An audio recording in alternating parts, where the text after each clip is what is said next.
Respect isn't given to the most patient person. It isn't given to the one who keeps forgiving either. It goes to the person who finally sees what's in front of them and stops making excuses for it. Here's what nobody tells you. You can be kind. You can be understanding.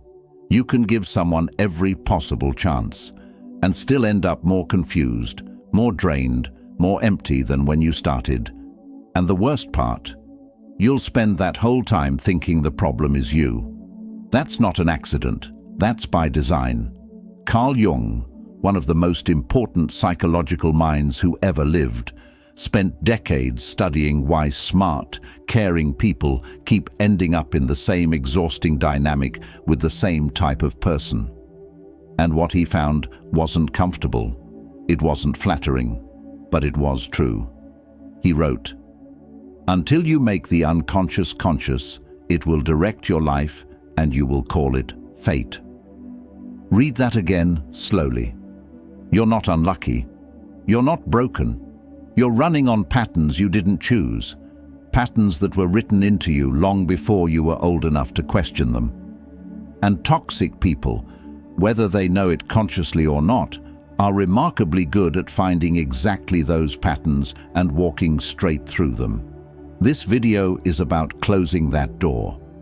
5 principles, pulled directly from Jung's psychology, on how genuinely intelligent minds learn to see toxic people clearly, protect themselves without guilt, and stop carrying weight that was never theirs to carry. Stay through all 5. The third point is where most people have a moment they weren't expecting. Don't skip it. Before we go in, hit that like button right now. Share this with someone who needs it. Subscribe to this channel and don't skip any part of this video. Every section matters more than the last. If this hit you, drop this below. I see clearly. I protect my peace. Number 1, recognize the shadow before it recognizes you. Jung said, "Everything that irritates us about others can lead us to an understanding of ourselves." Now, most people read that and think it means, if someone bothers you, look inward. And yes, sometimes that's true. But there's another layer to this that almost nobody talks about. Jung developed something he called the shadow. It's the part of the human psyche that carries everything we refuse to face about ourselves. The jealousy we don't want to admit. The anger we were taught to suppress. The insecurity we've buried under years of pretending we're fine. Here's the thing. Everyone has a shadow. Every single person. The difference between a psychologically grounded person and a toxic one is not whether the shadow exists. It's what they do with it. Healthy people, and this is hard, uncomfortable work, they turn toward it. They look at the ugly parts of themselves. They sit with the shame, the fear, the things they'd rather not see. They take responsibility, and slowly, over time, they integrate it. Toxic people refuse. They can't face what's inside, so instead they push it outward. They project it onto everyone around them. They accuse you of the exact things they're doing. They make you feel responsible for emotions that were never yours. They rewrite the story so that every version of events somehow ends with you being the problem. And here's why this is so disorienting. You walk away from a conversation with a toxic person feeling like you did something wrong, and you can't even explain what it was. That confusion, that's not your fault. That's someone else's unprocessed darkness landing on you because they couldn't hold it themselves. The intelligent mind learns to name this, not to diagnose people, not to win arguments, but to stop absorbing what doesn't belong to them. Jung was clear. You cannot force someone into self-awareness they haven't chosen. The most powerful thing you can do is recognize the projection for what it is and refuse to take it in. Type this if you felt that. Their chaos is not my identity. Number 2, Emotional intelligence is your first line of defense. Jung observed, "Knowing your own darkness is the best method for dealing with the darknesses of other people." Most people think emotional intelligence is about being understanding, being patient, being the one who stays calm when everything around them is falling apart. And yes, that's part of it. But here's the part that doesn't get talked about enough. Emotional intelligence also means knowing, with precision, when your empathy is being used against you. Toxic people have a type, and that type is almost always the empathetic person, the one who feels things deeply, the one who genuinely wants to help, the one who, when someone tells them a painful story, leans in instead of pulling back. Because here's what the empathetic person does that makes them so valuable to a toxic person. They feel guilty easily. They second-guess themselves. They absorb blame that has nothing to do with them. And they stay long after they should have left, because they keep believing that if they just try harder, understand more, love better, something will finally shift. Jung identified this through what he called the persona, the carefully constructed version of ourselves we show the world. Toxic people are masterful at crafting a persona designed to appeal to exactly the kind of person most likely to tolerate them. They present as misunderstood, as deeply wounded, as someone who just needs one person to finally believe in them, and the empathetic person thinks, that person is me. I can be that for them. But here's what real emotional intelligence, the mature, hard-won kind, actually looks like. It's the ability to hold both truths at the same time. This person is in pain, and this person's pain does not give them the right to cause me pain. Both of those things are true simultaneously. The intelligent mind doesn't collapse that complexity into guilt. It holds both. It sees the wound clearly and still chooses to protect itself. Not because it stopped caring, but because it finally understood something important. Absorbing someone else's damage doesn't heal them. It just means now you're both damaged. Number 3. Understand why you kept attracting them. Jung said, "Until you make the unconscious conscious, it will direct your life and you will call it fate." This is the one that sits with people long after the video ends. Most people who find themselves repeatedly pulled into dynamics with toxic people, in friendships, in relationships, in workplaces, tell themselves the same story. Wrong place, wrong time, just bad luck, just kept meeting the wrong people. Jung would look at that explanation and say, gently but directly, that's not fate. That's a pattern you haven't looked at yet. Here's what's actually happening underneath the surface. Human beings are not primarily drawn to what is healthy. They are drawn to what is familiar. And for a lot of people, more than would ever admit it, certain emotional dynamics were present so early in life that they became the definition of what connection feels like.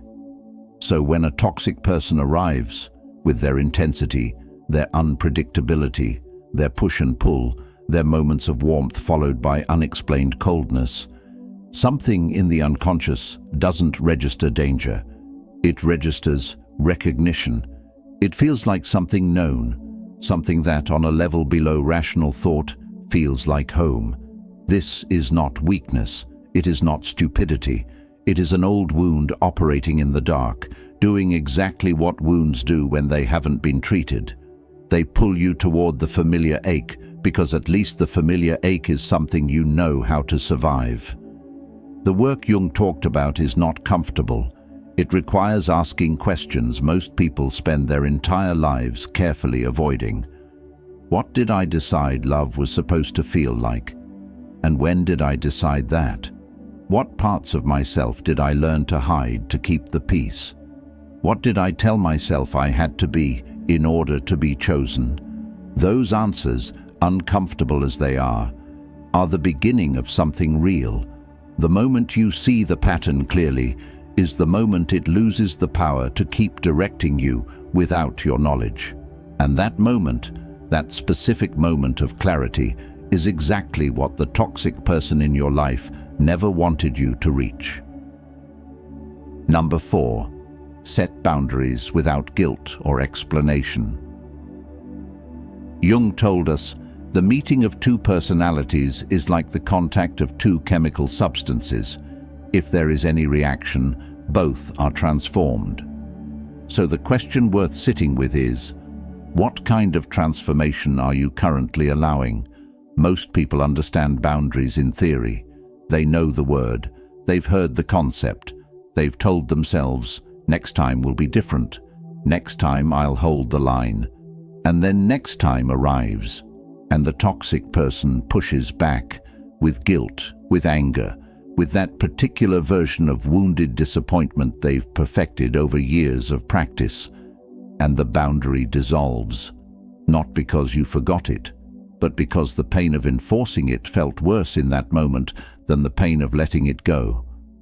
Jung understood exactly why this happens.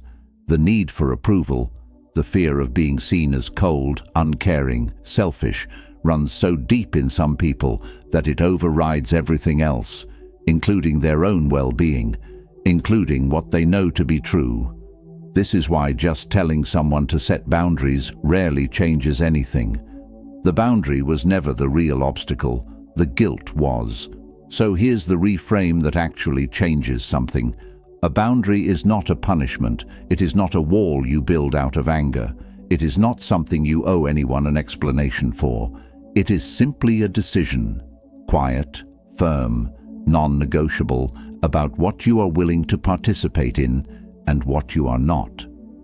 When a boundary becomes about your well-being rather than their behavior, something shifts. It no longer requires their agreement. It no longer needs to survive a conversation that goes badly. It no longer depends on them finally understanding, because you stopped waiting for that understanding before you act. You don't explain a boundary to someone who has already shown you they won't respect it. You enforce it, quietly, consistently, without a speech. Not because you're cold, but because you finally understood that explaining yourself to someone unwilling to hear you is just another way of asking for permission you were never going to get. This is yours. Drop it below. My boundaries are not up for debate. Number 5. Detach without losing yourself. Jung wrote, "The privilege of a lifetime is to become who you truly are." And here is the thing about toxic people that doesn't get said directly enough. The longer you stay in their orbit, the further you drift from yourself. It doesn't happen all at once. That's what makes it so hard to catch. It happens in increments so small, you barely notice each one. You start choosing your words more carefully around them. You start editing yourself before you speak. You start reading the room, their room, before you decide what you're allowed to feel. You start shrinking, not dramatically, just consistently, in small, quiet ways, until one day something makes you stop, and you realize you've been living inside someone else's emotional weather for so long, you've completely forgotten what your own felt like. Jung called the return to yourself individuation, the lifelong process of becoming who you actually are, not who a relationship conditioned you to be, not who a parent needed you to be, not the version of yourself you quietly constructed to make someone else feel comfortable, but you, the real version, the one that exists underneath all of that conditioning. Detaching from a toxic person is not the end of something. For most people, it's the beginning. Because the moment you stop spending your energy managing someone else's chaos, something happens that surprises most people. That energy comes back, and suddenly, for the first time in a long time, there is space, quiet space, space to ask questions that a toxic relationship never leaves room for. What do I actually think about this? What do I actually want? What does my life look like when I stop organizing it around someone else's instability? Detachment done honestly is not coldness. It is not revenge. It is the quiet, grounded decision to stop participating in something that requires you to be less than you are. Not out of bitterness, not out of anger, but out of something much simpler and much more powerful than either of those things. The clear understanding that you cannot become who you are meant to be while you are disappearing into someone else. Now, here's the important truth. Toxic people don't arrive looking toxic. They arrive looking like understanding, like finally being seen, like someone who gets you in a way nobody else has, and by the time the pattern becomes impossible to ignore, you're already deep inside it, already invested, already wondering how something that felt so right became something so exhausting. The important truth about outsmarting toxic people is this. It was never really about being smarter than them. It was about being honest with yourself, about your patterns, about the wounds that made certain dynamics feel familiar, about the unconscious agreements you made long ago, about what you deserved and what you were willing to accept.